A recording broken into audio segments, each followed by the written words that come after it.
Hello everyone. अभी हम आगे के टॉपिक्स को देखते हैं।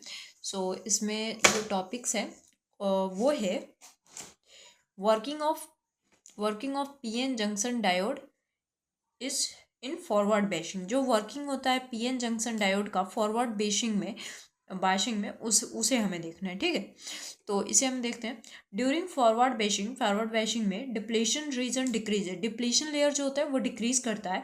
This because holes from P side and electron from N side. ऐसा क्यों होता है? क्योंकि जो होल्स जो होता है पी साइड से एंड इलेक्ट्रॉन जो होता है एन साइड से get repelled towards the junction. वो रिपेल्ड करता है जंक्शन में। ठीक है, अब देखिए केस 1 में इफ वी जो होता है ग्रेटर हो जाएगा वीवी से। इन दिस केस, इस केस में the hole from P side and electrons from N side, जो होल्स होता है पी साइड से एंड इलेक्ट्रॉन्स होता है एन साइड से, are not able to cross the depletion layer. तो वो क्रॉस नहीं करता है डिप्लीशन लेयर को। Therefore no current will flow, जिससे कि कोई करंट फ्लो नहीं होता है।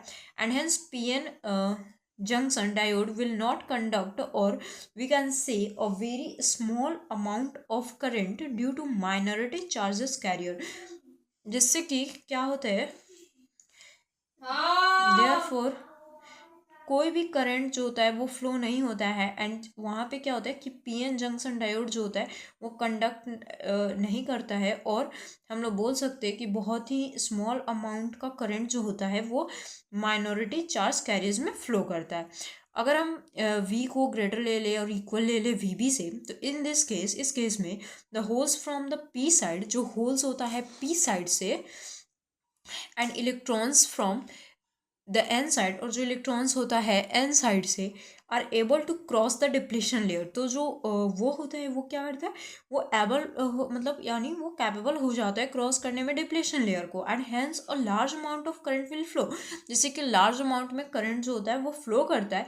दस द पीएन जंक्शन डायोड, जिससे कि जो पीएन जंक्शन का डायोड जो होता है विल कंडक्ट, जो पीएन जंक्शन का डायोड जो होता है वो कंडक्ट कर लेता है। अब यहाँ पे एक नोट में जो पॉइंट दिया है उसे देख लेते हैं। यहाँ पे नोट में क्या है, ड्यूरिंग फॉरवर्ड बेशिंग में we can say resistance of the diode decreases. Forward biasing में जो हम लोग बोल सकते हैं कि जो रेसिस्टेंस होता है डायोड का वो डिक्रीज करता है। ठीक है, तो ये था working of PN junction diode in forward basin. ठीक है, ये एक टॉपिक था जिसमें हमने ये पूरे पॉइंट्स को कवर किया है। आप मिलते हैं गाइस नेक्स्ट वीडियो के साथ। आगे के टॉपिक्स देखेंगे जो कि है working of PN junction diode in reverse basin. इसमें हमने रिवर्स बेशिंग में अब देखना है। इसमें हमने फॉरवर्ड बेशिंग में देख लिया, अब हमें रिवर्स बेशिंग में देखना है। ठीक है, तो ये क्या था, ये था फॉरवर्ड बेशिंग में वर्किंग पीएन जंक्शन डायोड का। ठीक है, आई होप आपको समझ में आई होगी। कोई भी दिक्कत हो तो कमेंट सेक्शन में पूछ लेना। एंड मिलते हैं गाइस नेक्स्ट वीडियो के साथ। तब तक के लिए बाय गाइस।